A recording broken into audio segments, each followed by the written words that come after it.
Welcome to this e-Expo discussion on the use of educational resource for the teaching of the sociological concerns of feminism and lesbian, gay, bisexual, trans, queer, intersex and asexual identity politics in reference to the 1985 text Oranges Are Not the Only Fruit by Jeanette Winterson. Notes that the resource has been designed to have those sociological concerns which are based around equality, cultural diversity, integrated into a classroom for Year 10 or HSE students. So what is the resource exactly? It's a double period of 80 minutes, which is enough time to have the teacher give a presentation on literary genre, use of language, and the themes of feminism and LGBTQIA identity politics and cultural representation expression in reference to the text, as well as the students engage in the set activity of Socratic circles and also be involved throughout with handouts, completion and the assessment. The preset class activity is the involvement of reading the two excerpts from the text, Oranges Are Not the Only Fruits, and in reference to particular focus questions which really get the students to start to think about some of the themes of feminism and LGBTQIA identity politics concerns. And the students write down their analysis and bring those as preparation for the activities. And so that's just put to one side, and the teacher then goes through a presentation with Q&A sessions and really unpacks what is feminism, what is it about, and how is it different from patriarchy, and also explores LGBTQIA liberation, sociological liberation and identity politics theories, and in reference always to the text, which is a genre of coming of age, which is to do with adolescence and exploration of identity and finding identity. So once that's been unpacked, it's Q&A sessions, then we look at what's expected from the students as respectful conduct. So that is giving students in the class, within the seminars, time to finish what they want to say and how they would like to engage within the activity of the Socratic circles. And the Socratic circles really involves 24 students. That's the class, as two sets of outer circles of 6 students, with the inner circles 6 students as well. There's 10 minutes to discuss the presentation and the excerpts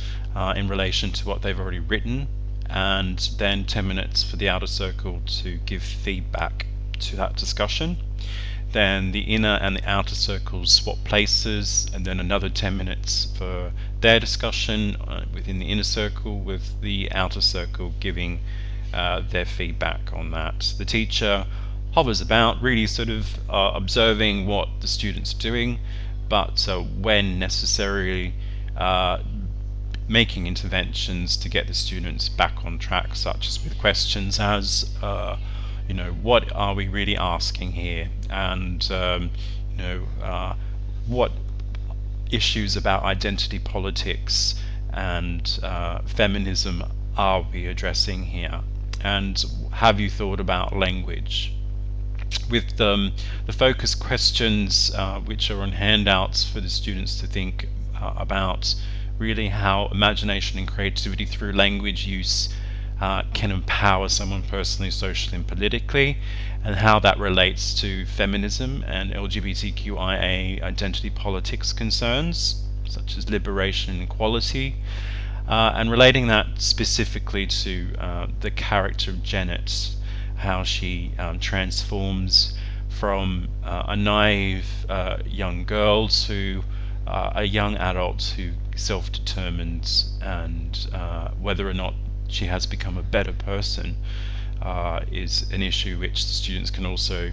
discuss, and also allow room for the expression of disapproval of perhaps what Janet has chosen or become through her life, and so allow prejudices possibly to become part of the conversation, though the emphasis mostly is on multi-perspectives, opening up possibilities, possibility thinking, and higher order thinking about how language is used to create and forge identity and participation within a community.